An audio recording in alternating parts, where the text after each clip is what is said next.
ಒಂದು ನಿಮಿಷ, ನಾನು ಡಿ ಕೆ ಶಿವಕುಮಾರ್ ಅವರ ಭಾವನೆಗಳನ್ನು ಸ್ವಾಗತಿಸ್ತೀನಿ. ಆದರೆ ಅವರು ಒಂದು ಪಾರ್ಟ್ ಆ್ಯಂಡ್ ಪಾರ್ಸನ್ ಇದಕ್ಕೆ. Is also part and parcel. ಒಬ್ಬ ಪ್ರಭಾವಿ ಡೆಪ್ಟಿ ಮುಖ್ಯಮಂತ್ರಿ, ಡೆಪ್ಟಿ ಚೀಫ್ ಮಿನಿಸ್ಟರ್. ಇವೆಲ್ಲವೂ ಕೂಡ ನಿಮ್ಮ ಗಮನಕ್ಕೆ ತರದೆ ಹಿಂಗೆ ಮಾಡ್ತಾರೆ ಅಂದರೆ ಅದಕ್ಕೆ ಇನ್ಯಾರ್ಯಾರ ಮೇಲೆ ಟೋಪಿ ಹಾಕೋರು? ನಿಮ್ಮ ಹೈಕಮಾಂಡ್ಗೆ ಎಷ್ಟು ಟೋಪಿ ಹಾಕ್ಬೋದು? ಏನು ಮಾಡ್ಬೋದು? ಇದು ಅಧಿಕಾರಿ ಹೊಣೆನಾ? ಯಾರು ಇದನ್ನು ಮಾಡ್ತಾ ಇದ್ದಾರೆ ಅವ್ರ ಹೊಣೆನಾ? ನಾನು ಶಿವಕುಮಾರ್ ಅವ್ರ ಮಾತು ಒಪ್ಕೋತೀನಿ. ಆದರೆ ಹಂಗೆ ಅಂದ್ಬಿಟ್ಟು ನಾನು ಹೇಳ್ದಂಗೆ ನೀವು ತಪ್ಪಿಸ್ಕೊಳ್ಳೋಕ್ಕಾಗೋದಿಲ್ಲ. You are also one of part and parcel of this. ಇದಕ್ಕೆ ನೀವು ಪಾಲುದಾರರು. ದಯವಿಟ್ಟು ಇದನ್ನು ನಿಲ್ಲಿಸಿ. ಒಂದು ತಾಂತ್ರಿಕ ಸಲಹಾ ಸಮಿತಿ ಮಾಡಿ ಎಷ್ಟು ಬೇಕೋ ಅಷ್ಟಂತ ತಗೊಳ್ಳಿ. ಅದನ್ನು ಬಿಟ್ಟು ಎಲ್ಲರೂ ಉಂಟೇನ್ರಿ? ಯಾರಾದರೂ ಕೊಡ್ತಾರೇನ್ರಿ?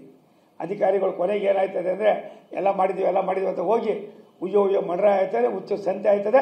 ಈ ಹುಚ್ಚ ಸಂತೆಯಲ್ಲಿ ಯಾರು ಹುಚ್ಚ ಹಿಡಿದಿದೆ ಅಂತ ಹೇಳಬೇಕಾದ್ರೆ ಸಿದ್ದರಾಮಯ್ಯನವರು ಹೋಗಿ ನಿಂತ್ಕೋಬೇಕಾಯ್ತದೆ. ಈ ಕಟಕಟೆಯ ಜಾಗವನ್ನು ನಿಮ್ಗೆ ಆಗೋದು ಬೇಡ. ದಯವಿಟ್ಟು ಅದನ್ನು ನೀವು ಮತ್ತೆ ಪುನರ್ ಪರಿಶೀಲನೆ ಮಾಡೋದು ಸೂಕ್ತ. ಈ ಒಂದು ವರದಿ ಏನಿದೆ, ದೇವರಾಜ ಅರಸು ಫೋಟೋ ಹಾಕೊಂಡು ಮಾಡ್ತಾ ಇದ್ದೀರಲ್ಲ, ಇದಕ್ಕಿಂತ ಹೇಯವಾದ ಮತ್ತೊಂದಿಲ್ಲ. ದೇವರಾಜ ಅರಸು ಪುಣ್ಯಾತ್ಮ ಈ ಥರ ಮಾಡಿರಲಿಲ್ಲ. ಈ ಥರ ಎಲ್ಲ ಮಾಡಿ ಅವನು ಯಾರಿಗೂ ಪಾಪ ಮಾಡಿಲ್ಲ. ಕೆಲವು ಉಳುವವರಿಗೆ ಭೂಮಿ ಅನ್ನೋದನ್ನು ಕೊಟ್ಟು ಒಂದು ಕ್ರಾಂತಿ ಮಾಡಿದ್ರು.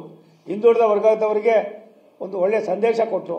ಅದನ್ನು ಬಿಟ್ಟು ನೀವು ಮೇಲ್ವರ್ಗಕ್ಕೋ ಇನ್ನೊಬ್ಬ ವರ್ಗಕ್ಕೋ ಕೆಲವೇ ಜಾತಿಗಳಿಗೆ ಎಲ್ಲೋ ಒಂದು ಕಡೆ ತುಳಿಯೋದಕ್ಕೋಸ್ಕರವಾಗಿ ಇಂಥ 60-65 ಪ್ರಶ್ನೆಗಳು ಕೇಳಿ ತಲೆ ಕೆಟ್ಟೋಗುವಂಥ ಮಾತುಗಳನ್ನ ಆಡಿ, ಅದು ಇಲ್ದರೆ ನೀವು ವಾಟ್ಸಪ್ನಲ್ಲಿ ಮಾಹಿತಿ ತೊಗೋತೀವಿ ಅಂದರೆ ನಾಳೆ ಬೆಳಿಗ್ಗೆ ಒಂದಷ್ಟು ಡಿಲೀಟ್ ಮಾಡಿದ್ರೆ ಮುಗಿದೋಯ್ತು. ಏನಿದೆ ಅದರೊಳಗೆ? ಪೇಪರ್ನೆಲ್ಲಾದರೂ ಇದ್ದರೆ ಅಟ್ಲೀಸ್ಟ್ ಒಂದು ಪೇಪರ್ ಇರ್ತದೆ, ಮಾಹಿತಿ ಸಿಗ್ತದೆ. ನೀವು ಯಾವುದೋ ಮೊಬೈಲ್ನಲ್ಲಿ ನಾವಿವಾಗ ಮಾಡೋದಿಲ್ವೇನಪ್ಪ? ಯಾವ್ಯಾವುದಕ್ಕೂ ಏನೇನು ಹಾಕ್ತೀವಿ, ಅದಾದಮೇಲೆ ಏನು ಮಾಡ್ತೀವಿ ನಾವು? ಡಿಲೀಟ್ ಮಾಡ್ತೀವಿ. ಇದು ಹಂಗೆ ವಾಮಿಟ್ ಮಾಡೋ ಕೆಲಸ ಮಾಡಿಬಿಟ್ಟು ವಾಮಿಟ್ ಮಾಡೋದಕ್ಕೆ ಯಾರು ಕಾರಣರು ಅನ್ನೋದನ್ನು ಮೊದಲು ಸರ್ ಮಾಡ್ಕೊಳ್ಳಿ ಸಿದ್ದರಾಮಯ್ಯ ಸಾಹೇಬ್ರೆ. ಇದು ಒಳ್ಳೆಯದಲ್ಲ. ನೀವು ಮಾಡ್ತಾ ಇರತಕ್ಕಂಥ ಒಂದು ಇದಿದೆ ಸೆನ್ಸಸ್ಸು ಅವೈಜ್ಞಾನಿಕ, ಅಸಹ್ಯದ ಕೆಲಸ. ಈ ಅಸಹ್ಯದ ಕೆಲಸಕ್ಕೆ ತಾಂತ್ರಿಕವಾಗಿ ಏನಾದರೂ ಒಂದು ಮಾಡದೆ ಹೋದರೆ ನಿಮ್ಮನ್ನು ಜನ ಕ್ಷಮಿಸೋದು. ಅಪ್ಪ ಮಾಡಿರೋದೆಲ್ಲವೂ ಪಾಪ ಕಡ. ಬರೀ ಕ್ರಿಶ್ಚಿಯನ್ರು ಅದು ಇದು ಅನ್ನೋದಕ್ಕಿಂತ ಹೆಚ್ಚಾಗಿ ತುಂಬ ಕ್ಲಾರಿಟಿ ಇದೆ. ಯಾವ ವರ್ಗಕ್ಕೆ ನೀವು ಅನ್ಯಾಯ ಮಾಡಬೇಕು ಆ ವರ್ಗಕ್ಕೋಸ್ಕರವಾಗಿ ಇಂಥ ಪಾಪದ ಕೆಲಸ ಮಾಡ್ತಾ ಇದ್ದೀವಿ. ನೋಡಿದೆಪ್ಪ, ಎಲ್ಲ ಇದೆ ಕಣ್ರಿ. ಯಾವುದು ಪಾಪ ಅವ್ರಿಗೆ ಗೊತ್ತಿಲ್ಲರಿ, ಅಧಿಕಾರಿಗಳಿಗೆ ಗೊತ್ತಿಲ್ಲರಿ ಪಾಪ.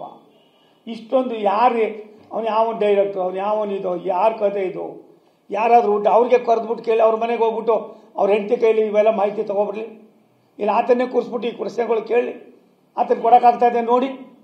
ನಾನು ನೋಡಿದ್ದು ಹಾಗಿರೋದ್ರಿಂದ ಇಂಥ ಒಂದು ಕೆಲಸಗಳು ಒಂದು ರಾಜ್ಯ ಸರ್ಕಾರ, ಜವಾಬ್ದಾರಿ ಇರ್ತಕ್ಕಂಥ ಸರ್ಕಾರ, ನಾಗರಿಕ ಸರ್ಕಾರ, ಅದು ಸಿದ್ದರಾಮಯ್ಯನವರಂಥ ಮುಖ್ಯಮಂತ್ರಿಗಳು ಯಾರಿಗೋಸ್ಕರ ಇದು ಮಾಡ್ತಾ ಇದ್ದೀರೋ ಇದು ನಿಮ್ಗೆ ಒಳ್ಳೇದಾಗೋದಿಲ್ಲ.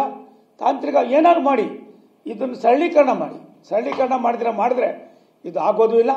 ಇದರಿಂದ ನೀವು ಯಾವ ಉದ್ದೇಶ ಇದೆಯೋ ಅದನ್ನು ನೀವು ಈಡೇರಿಸ್ಕೋಬೋದೇ ವಿನ ಮತ್ತೊಂದು ಸರ್ಕಾರ ಬಂದಾಗ ಆ ಸರ್ಕಾರ ಏನು ಮಾಡ್ತಾ ಇದೆ ಅನ್ನೋದನ್ನು ಕೂಡ ನಿಮಗೂ ಯೋಚನೆ ಇರಲಿ. ಇಂಥ ಪಾಪದ ಕೆಲಸ ಮಾಡ್ತಾ ಇದ್ದೀರಿ, ಇದನ್ನು ತಕ್ಷಣ ನಿಲ್ಲಿಸಿ ಪರ್ಯಾಯವಾಗಿ ಒಂದು ತಾಂತ್ರಿಕ ಸಮಿತಿಯನ್ನು ಮಾಡಿ ಅದ್ರ ಮೇಲೆ ನೀವು ಜಾತಿ ಗಣತಿನೇ ಮಾಡ್ತಾ ಇರೋದು, ಬೇರೆ ಏನೂ ಮಾಡ್ತಾ ಇಲ್ಲ. ನೀವೇನು ಮಾಡ್ತೀರಿ? ಆರ್ಥಿಕವಾಗಿ ಹಿಂದುಳಿದವರು ಏನಕ್ಕೆ ಬೇಕು ನಿಮ್ಗೆ? ನಿಮ್ಗೆ ಬೇಕಾಗಿರೋದು ಅವನ್ಯಾವ ಜಾತಿ, ಇವನ್ಯಾವ ಜಾತಿ, ಆ ಜಾತಿ, ಈ ಜಾತಿ, ಅದರೊಳಗೆ ಪ್ರಬಲವಾದ ಜಾತಿಗಳನ್ನ ಬಲಿ ಹಾಕೋದಕ್ಕೋಸ್ಕರವಾಗಿ ಇಂಥ ಎಲ್ಲ ಕಿಚಿಡಿ ಕೆಲಸ ಮಾಡ್ತೀರಿ. ಅಳಿಯ ಅಲ್ಲ ಮಗಳ ಗಂಡ ಅನ್ನೋ ಕೆಲಸ ಮಾಡ್ತೀರಲ್ಲ, ಇದು ಒಳ್ಳೇದಲ್ಲ.